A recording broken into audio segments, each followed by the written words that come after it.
projet bi ñi ci mën a wax bëriwuñu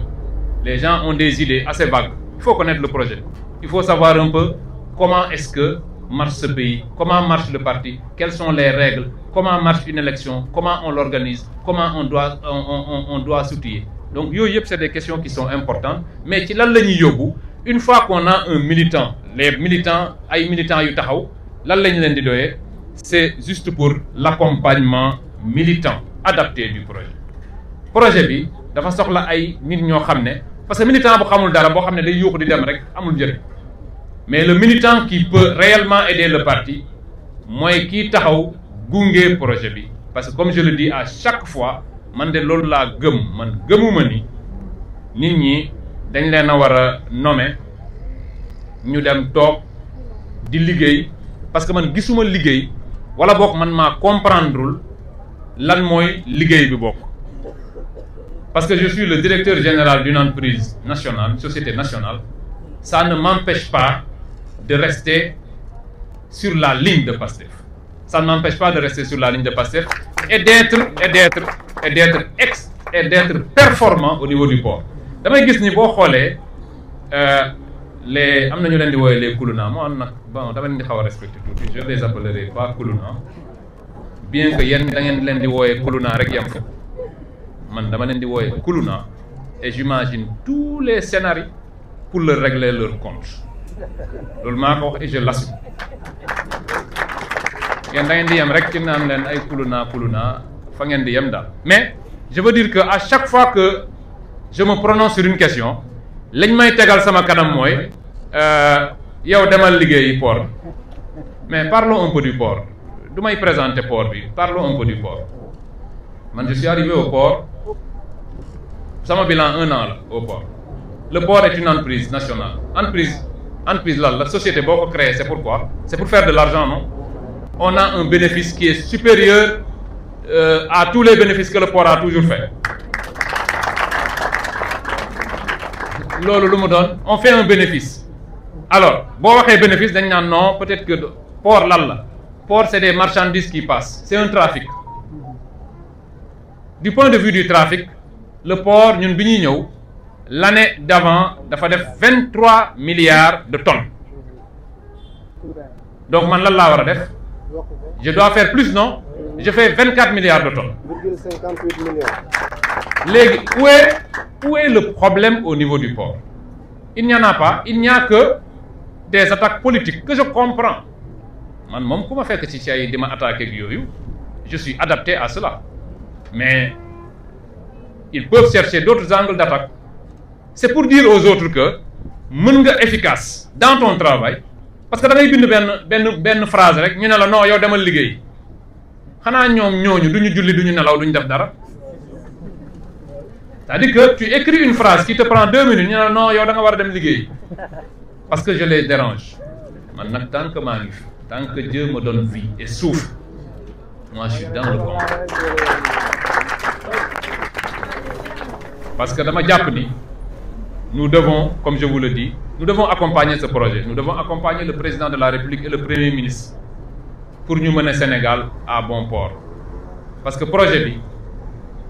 buñ ko bàyyee noonu rek ku ne dem dugg liggéey parce que l'essentiel de nos forces l'essentiel de ceux qui peuvent parler pour le parti mais ils sont des responsables aujourd'hui boo leen ne dem leen liggéey ku ne dem liggéey qui est-ce qui va défendre le parti personne ne va le défendre ces gens-là ils sont en train de prendre du volume bon c'est vrai que nous aussi on a un peu tardé à nous occuper d'eux ils sont en train de prendre du volume da ngay wax dara ñu jël ko entraîner la dans des débats entraîner le parti entraîner Ousmane Sonko dans des choses yoo xam ne moom tey mënatu ko tontu mais si Ousmane Sonko ne peut pas répondre et que ceux qui sont avec Ousmane Sonko ne peuvent pas répondre mais c'est la fin du parti xanaa à chaque fois qu'on attaque Ousmane Sonko Diomaye Faye ou un autre membre du parti il faut que les patriotes dans un élan de solidarité puissent répondre loolu maa ngi ko doon wax keroog am na ñu ma recevoir keroog di leen ko wax la force du parti c'était la solidarité entre nous bu Cissé amee problème man maa am problème cette solidarité là comme exemple da nga doon gis solidarité bi patriotes yi amoon ba ci biir kaso boo duggee kaso boo duggee sa chambre ñii njëkk a ñëw c'est les patriotes instantanément dañuy ñëw ne la waay sa waay man maay tel man j'ai comme exemple Guèye ak Silla Abdou Silla bu Touba xam nga booy soog a agsi yéen ci suuf ngeen di tëdd moom aussi dañoo doon tëdd ci suuf moom day ñëw approché la ne la bon man aussi je suis patriote solidarité la patriotes yi ñoo lay njëkk approché ñooy nekk sax autour de toi kaso amul fooy toog patriotes yi ñoo la naan ah sa waay journée bi de mën nga ñëw toog sama lal ça c'est de la solidarité mun leen am solidarité boobu foofu génn ci biti di am leneen lu dul solidarité nous avons été forts parce que nous sommes extrêmement solidaires c'est dans cette solidarité qu'on a battu Macky Sall dañoo jàppante moo tax Macky Sall mënuluñu dara dañoo jàppante woon nous avons eu de la solidarité nous avons travaillé nous avons été à côté de Ousmane Sonko bi ñu ñëwee taxaw loolu solidarité rek la le 8 février bi patriotes yi wàccee commencé xeex ak force de l'ordre c'était un élan de solidarité loolu gis nga le jour qu'on le lâchera le jour qu'un patriote am problème wala ñaari patriote am problème yéen ñeneen ñi di wane leneen au nom d'une rupture qui n'a aucun sens bu boobaa nag on aura prêté le flanc pour man solidarité bi dañ ko war a continuer ñun le 8 février boobu dañoo wax ni on disait que oui les forces de l'ordre vont faire un assaut chez Ousmane Sonko mais dañoo dem toog kër Ousmane Sonko ne bu fekkee dañ ko fi fekk si assaut ko dinañ ñu boolewaale reyaale ci ñun ñëpp parmi nous y avait ay ñoom Birame Souleye kër Ousmane Sonko lañ toog patriotes yi affronter les forces de l'ordre ba ñu reculer ñu soog a génn ñi bi parce que c'était le couvre-feu c'est ça la solidarité loolu bu ñu ko bàyyi mukk parce que c'est ce que les autres veulent dañuy créer des lignes de tension entre nous wax lii ne non vous voulez faire ceci da ngeen a bëgg a def lii nous sommes gis nga ñun nous sommes une chance pour le Sénégal justice bi nii muy doxee daaw ko doxee sous le seen magistère ñoom parce que ak lu ñu mën ci waxal tey gisuloo fi kenn koo xam ne dafa toog nii rek ñu ñëw jël ko yóbbu ko kaso te loolu c'était des milliers de personnes lañ ko doon def man mii keneen ak keneen dañuy ñëw rek fekk la nga toog man dañ maa fekk ma toog ci oto Ousmane Sonko ñu woo ma yóbbu ma accusé ma bon fekk fa ay nit ñi ma fekk daal lañ xool ne ah ñii lan moo leen fi indi ñu ne non c'est des commandos ah ñu ne bon boole nañ ko ci ñu boole ma ci commando yi dem le lendemain ñu ne non commando yi dem nañ ñan ñoo fi ne les manifestants boole leen ko ci manifestants yi j'ai eu 2 PV un PV comme commando nee nañ dama doon dugal ay armes ci dëkk bi et un autre PV comme manifestant et je suis allé en prison comme ça loolu dafa amati ci dëkk bi dafa neex léegi y a de la justice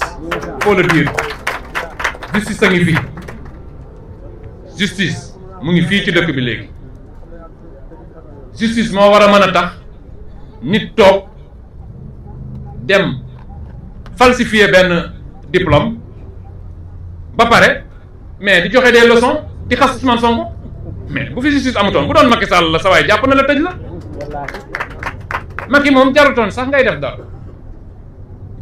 dara bokkal Pastef rek boo bokkee Pastef bon ils organisaient ñoom c'est comme si c'était un parti nazi ils organisaient des rafles de Pastefiens c'était des rafles mooy lan rafle mooy ñëw jàpp nit ñi noonu rek sans essayer de comprendre on nous raflait on a fait disparaître des Sénégalais on a tué des Sénégalais loolu c'est des partis nazis ñoo koy def ñoom en dehors du nazisme ils n'ont pas fait que ça ils ont aussi été un parti mafieux xool leen li ñuy découvrir yëpp xeetu mécanisme sophistiqué de vol et de prévarication APR amoon na ko moo tax dama koy répéter chaque fois ñii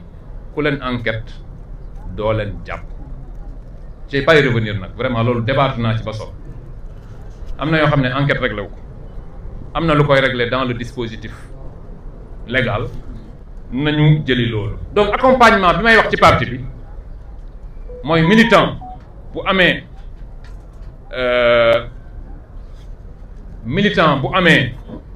capacité wu nekkal parti bi dinañ mën a accompagner projet bi mën a nag dem vers les vrais changements parce que dëkk bi moom bu ñu bàyyee rek l'équipe actuelle ñu jàpp ni mën nañu rek à partir du gouvernement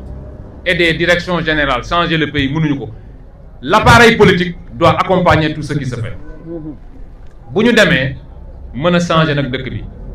am na yoo xam ne du ma ci dellu si j'ai proposé tout un ensemble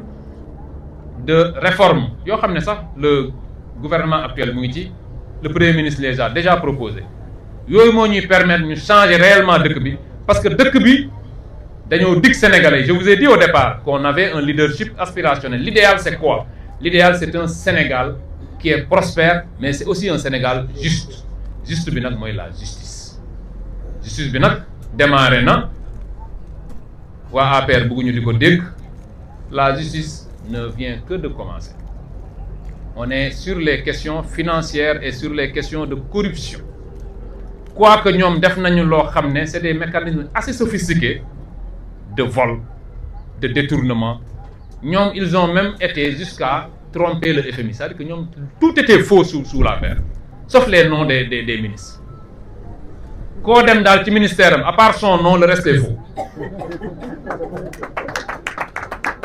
li fay dëgg daal c'est le nom du ministre après ils sont là à essayer de nous donner des leçons de morale ou des leçons de droit Ismaël Madior Fall qui a avalé un bracelet électronique xam nga bracelet électronique gis nga ni mu toll daf cee war na benn nag mu des fii parce que le marché des bracelets électroniques akku nit ñi moo ko dal ñun ñii dañ ñoo takkal bracelet pour rien léegi marché baa nga toll ne màggalu Tuubaa ci moom ils ont des problèmes avec ce marché là amati problème ci lu ñu dugg lu ne après ay problème lañ la leen di indee moom il répond de questions d'abord financières avant maintenant que mu doon yeneen ministres yi ay mais Antoine Diome waa jooju xaw ma anamu vous pensez que non ñoom vous pensez que mën ngaa nekk fii di rafle des Sénégalais organiser une rafle di jàpp nit ñi di tëj di jàpp nit ñi di tëj di jàpp nit ñi di tëj ba mu neex la rek nga daw toog sa dëkk rek commencer vouloir disparaître non dafay yomb trop tous ces gens doivent répondre pour que demain waaw mais bu dem wartoon a dem nag bu demee it wartoon a dem c'est les gens qui doivent répondre parce que au Sénégal li am solo mooy li fi amoon entre 2021 et 2024 waratu fi amaat te li koy faj mooy que tout le monde puisse répondre de ses actes. Alors j'ai été assez long mais je voulais au moins quand même que ñu profiter de cette occasion. La formation va se tenir, je vais vous laisser la tenir, mais il fallait que nous ayons un moment de partage politique parce que man loolu laa gëm.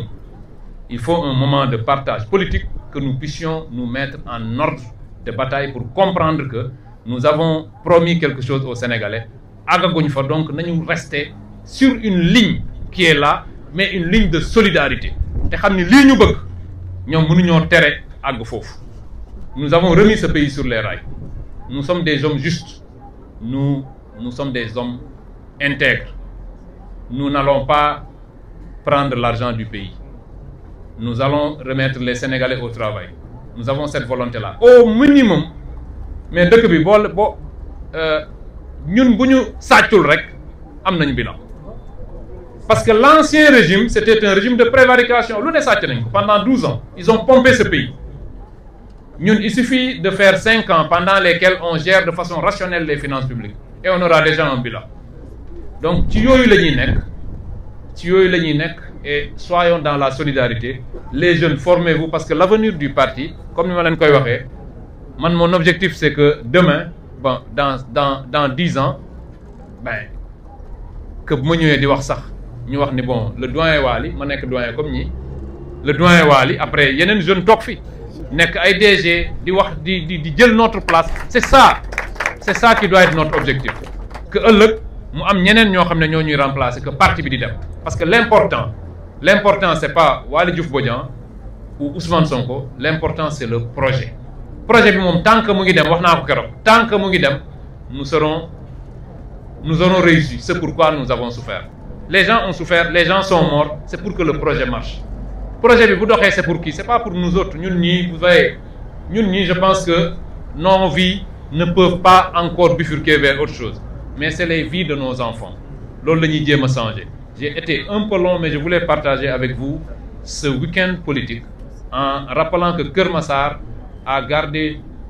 toute sa position et joue pleinement sa partition dans l'accompagnement du projet. Je vous remercie.